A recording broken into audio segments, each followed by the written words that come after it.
Welcome back. This is lecture number 5, or 5th step in this journey across philosophy and business and innovation and strategy. Let me recap a little bit. Let me summarize. Lecture number 1 was a deep dive in the challenge of changing. And you remember, we saw this double challenge to change perception and reality. Lecture number 2, we went in another dimension. We tried to understand exactly how we think.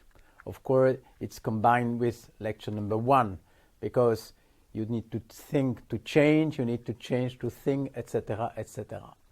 So, in the next two videos, in the next 2 lectures even, we will go back and probably more deeply in the business world. This course is dedicated, the goal is to help managers to run their company in a more efficient way, and philosophy can help, since it's a world where my world has no numbers. You only have concepts, and if you want to be rigorous, you need a tool. Philosophy is the appropriate tool. Don't expect the rules. Don't expect a method how to be creative, like an algorithm to be sure to produce good, right ideas. No. Rules don't exist. Rules don't exist. In this world of creativity, sometimes you can show something and then you can show the opposite. For example, is it better to be alone to have ideas? Sometimes. Is it better to be with a lot of people? Sometimes. You cannot choose. Sometimes you have great ideas because you're alone, traveling in the country. Sometimes you have great ideas because you are with other people. You exchange and it forces creativity. Do you need comfort? Sometimes yes, sometimes no. Is it better to have knowledge to be creative?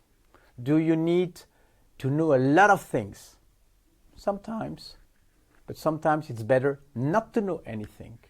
Ignorance sometimes is more helpful, and it's for me a good definition of creativity. It's like ignorance management, because in the end, to be creative is to talk, to think about something you don't know. So ignorance is the challenge.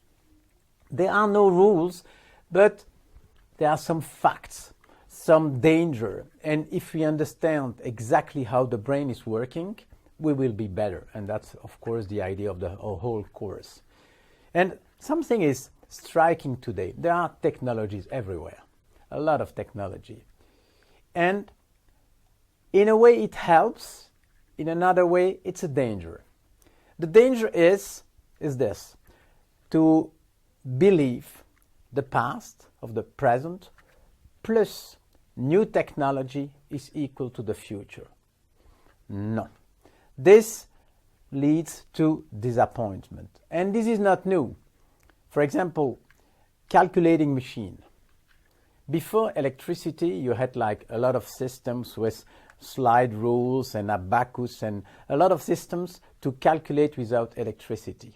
And even like big mechanical machine, you had to do something like that. When electricity came, the first use of electricity was to put an engine here. So the man has not to do that anymore. And it's a poor use of electricity, of course.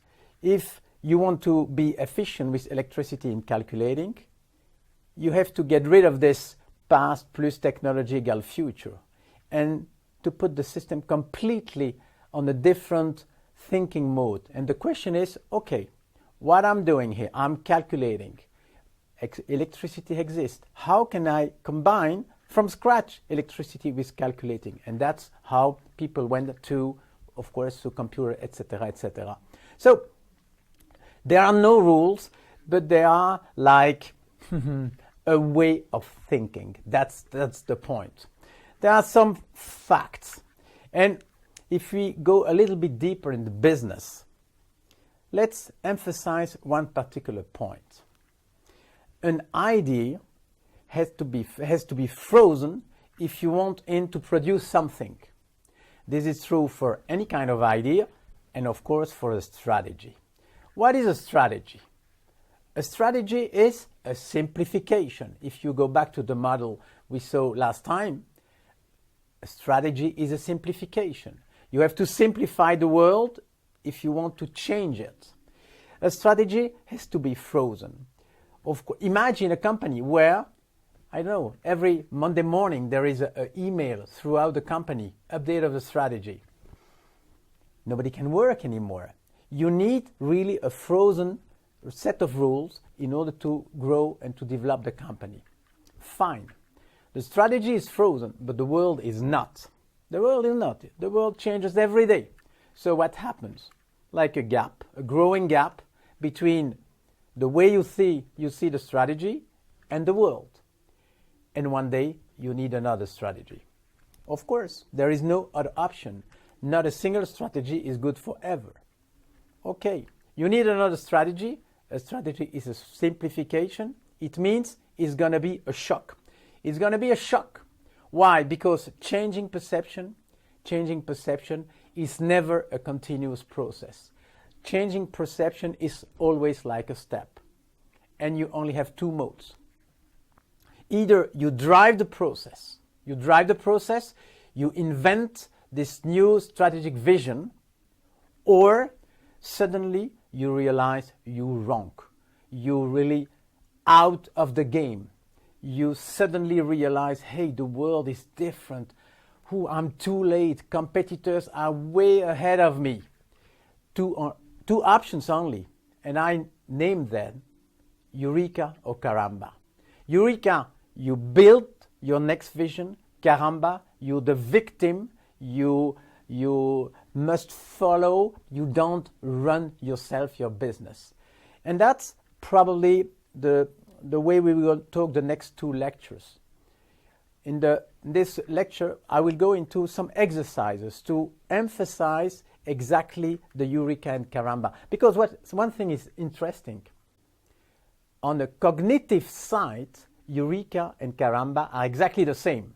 Suddenly, one perception is replaced by another one. Book, book.